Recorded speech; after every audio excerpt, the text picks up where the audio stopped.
আল্লাহ পাক রাব্বুল আলামিন কাকে কখন কিভাবে কোন উসিল্লায় কোন কাজের মাধ্যমে কবুল করেন তা একমাত্র আল্লাহ তাআলাই ভালো জানেন। আসসালামু আলাইকুম দর্শক, আপনাদের সঙ্গে আছেন হিরণ বাদশা ফ্রম চায়না। দেশ এবং দেশের বাইরে থেকে যারা আজকের ভিডিওটি দেখছেন আশা করছি আপনারা সবাই ভালো আছেন। দর্শক, কয়েকদিন আগে একটা নিউজ ভাইরাল হয়েছিল, আপনারা সবাই কম বেশি দেখেছেন।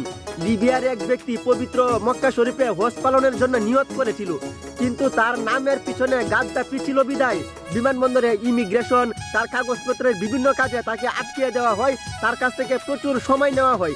তাকে যখন গেট পাস করে দেওয়া হয়, সে যখন বিমানের কাছাকাছি গিয়েছিল তখন কিন্তু বিমানটি অন্যান্য হজ যাত্রীদের নিয়ে একেবারে গেট লক করে দিয়েছিল।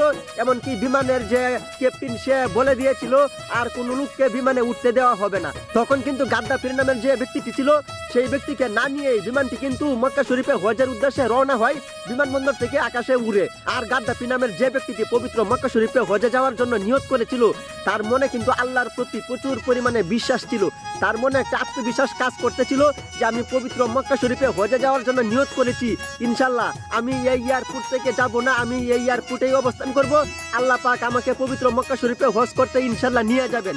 কিন্তু তারপরেই ঘটে আল্লাহর অলৌকিক ক্ষমতা। বিমানটি কিছুক্ষণ আকাশে উড়ার পরে যান্ত্রিক ত্রুটি দেখা দেয়। এরপরে কিন্তু আবার সেই লিবিয়ার বিমানবন্দরে বিমানটি ফিরত আসার পরে বিমানটি আবার মেরামত করা হয়। আর মেরামত করার পরেও কিন্তু গাদ্দাফির নামের যে ব্যক্তিটি ছিল সেই ব্যক্তিকে না নিয়েই কিন্তু বিমানটি আবার হজের উদ্দেশ্যে রওনা দেয়। এরপরে ঘটে আল্লাহর আরো এক অলৌকিক ঘটনা। বিমানটি কিন্তু আকাশে উড়ার পথে আবার যান্ত্রিক ত্রুটি দেখা দেয়। এরপরে আবার বিমানটি লিবিয়ার বিমানবন্দরে ফিরত আসে। তখন কিন্তু এই বিমানের পাইলট, বিমানের ক্যাপ্টেন, বিমানের ঊর্ধ্বতন কর্মকর্তা যারা ছিল কেউ আর বুঝতে বাকি রাখে নাই এই বিমানটি কেন বারবার ত্রুটি দেখা দিচ্ছে আর কেন বিমানটি বারবার আকাশ থেকে আবার লিবিয়ার এয়ারপোর্টে ফিরে আসছে। তখন বিমানের ক্যাপ্টেন ঘোষণা করেন গাদ্দাফি নামের যে লোকটি আছে সেই লোকটিকে না নিয়ে এই বিমান পবিত্র হজের উদ্দেশ্যে যাবে না। এরপরে কিন্তু গাদ্দাফিকে সেই বিমানে উঠতে দেওয়া হয়। আর তখন কিন্তু লিবিয়ার এয়ারপোর্টের পরিস্থিতি কিন্তু তখন পাল্টে গিয়েছিল। তো দর্শক, আল্লাহর অলৌকিক ক্ষমতা, আল্লাহর মুজিজা, আল্লাহ ইচ্ছা করলে কিন্তু যে কোনো সময় যে কোনো কিছু ঘটাতে পারেন, যে কোনো কিছুর নজির আল্লাহ তাআলা দেখাতে পারেন। তো আপনারা চিন্তা করেন, পবিত্র মক্কা শরীফে হজে যাওয়ার জন্য সেই ব্যক্তিটি নিয়ত করেছিল আর আল্লাহ কিন্তু তাকে কবুল করে নিয়েছিল। আল্লাহ যাকে কবুল করে, পৃথিবীর যত বাধা বিঘ্ন ঝড় তুফান যত কিছুই আসুক না কেন তাকে কিন্তু কেউ আটকাতে পারবে না। যখন গাদ্দাফিকে না নিয়ে প্রথমবার বিমানটি হজের উদ্দেশ্যে রওনা দিয়েছিল, আল্লাহ কিন্তু তখনই বিমানটিকে আদেশ দিয়েছিল, এই বিমান, এই গাদ্দাফির নামের এই ব্যক্তিকে না নিয়ে তুমি কখনো হজের উদ্দেশ্যে সৌদি আরবে যেতে পারবে না। তাই কিন্তু বিমানটি বারবার যান্ত্রিক ত্রুটি দেখা দিয়েছিল। এরপরে কিন্তু গাদ্দাফির নামের সেই ব্যক্তিটিকে বিমানে নেওয়ার পরে কিন্তু লিবিয়ার এয়ারপোর্টের আবহাওয়ার কিন্তু অনেক পরিবর্তন ঘটে।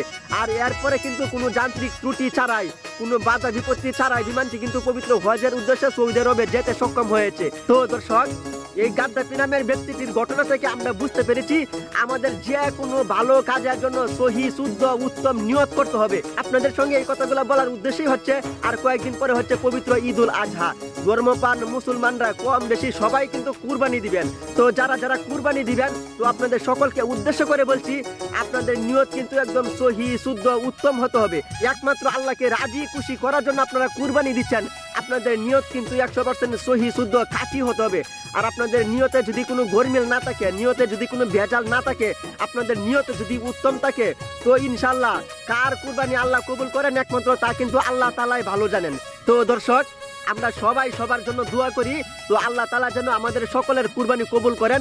শুধু কুরবানি না, আমাদের ধর্মপ্রাণ মুসলমান আমরা যারা আছি, আমাদের নামাজ, হজ, আমাদের যত রকমের পবিত্র কাজ আছে সমস্ত কাজ যেন আল্লাহ তাআলা কবুল করেন, আমরা সবাই যেন জান্নাতে যেতে পারি। তো আমরা সবাই সবার জন্য সবসময় সেই দোয়াই করব। তো দর্শক, দেখা হবে নতুন কোনো ভিডিওতে। ততক্ষণে সবাই ভালো থাকবেন, সুস্থ থাকবেন, নিরাপদে থাকবেন। আর হ্যাঁ, সবাই মা বাবার সেবা যত্ন করবেন। আল্লাহ হাফেজ।